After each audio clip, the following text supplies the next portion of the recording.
record. With us now is Peter Schiff, Euro-Pacific Capital CEO and Chief Global Strategist.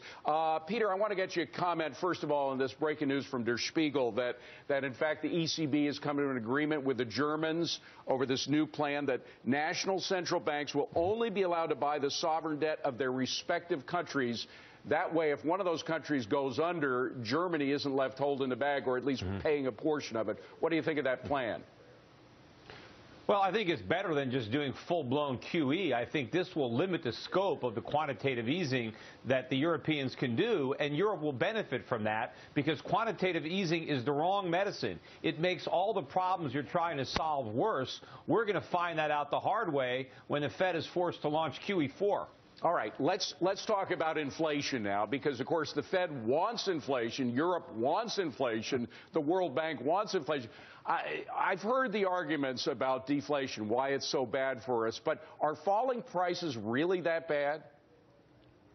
They're not bad at all. They're good. I mean, everybody is talking about the benefit of falling oil prices, how consumers catch a break. It's like a tax cut. Well, that's the same thing when the price of anything goes down. And if the price of everything goes down, it's an even bigger tax cut. So we all want to buy more. You know, you said the central bank has a goal of inflation. Most people's goal is to be able to buy more, not buy less. The real reason that central banks want inflation is because they can't afford to repay their debts. And so they want inflation to wipe out their debts. They don't have the integrity to do it honestly, so they do it dishonestly through inflation, but they have to create a pretense to create it. So they lie to the public, say inflation is necessary for economic growth when it's not. It's actually detrimental to economic growth. You are saying that the central banks essentially are bailing out the big governments who are not doing the necessary things to get the economy working. They're trying to do it artificially through monetary stimulus.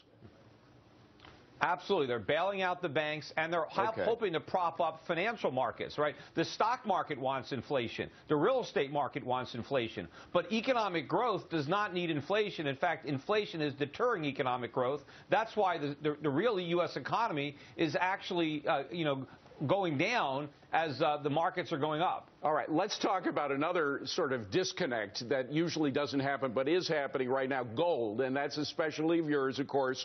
For decades, when inflation came down, so did gold. Gold was ahead against inflation.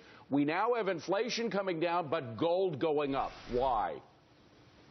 Well, I don't think inflation is coming down. I think central banks around the world are creating it. You know, the price of gold is up more than 10% in terms of euros in the last 2 weeks. And, of course, it's up strongly in the dollar as well. Peter, let's hold on a second. Oil is going down. The dollar is going up. But gold is going up as well. That is not usually something that happens. Why is it happening now? Quickly. Well, all currencies are being debased. So, yes, the dollar is going up, but only relative to other currencies. But all these central banks are creating too much money. Yes, oil prices now have fallen. They had risen rather spectacularly. I think they're going to rise again when the Fed, takes these rate hikes off the table. But Peter, I'm going to try one more time. Yeah. You're missing a big one. The color of my tie, gold. Why is gold going up right now? Because people need a safe haven from paper money, from fiat currency. People want to buy something that a central bank can't create. That is going on. And, people are talking now about the Swiss franc. I said from the beginning that the Swiss were going to have to pull the plug on this peg because I said it was a mistake from day one, that they would have to end it when they got tired of throwing good money after bad. But what everybody has to look is not in the rearview mirror, but look ahead. Look at the big peg, the China and the dollar. When we launch QE4, I think the Chinese are going to have to pull the plug on that peg. And when the dollar goes down the drain, it's going to be much bigger. It's going to be much bigger shockwaves in the financial markets than what the Swiss did to the Europeans. Peter Schiff, Euro-Pacific Capital. Thank you, Peter. Have a great weekend.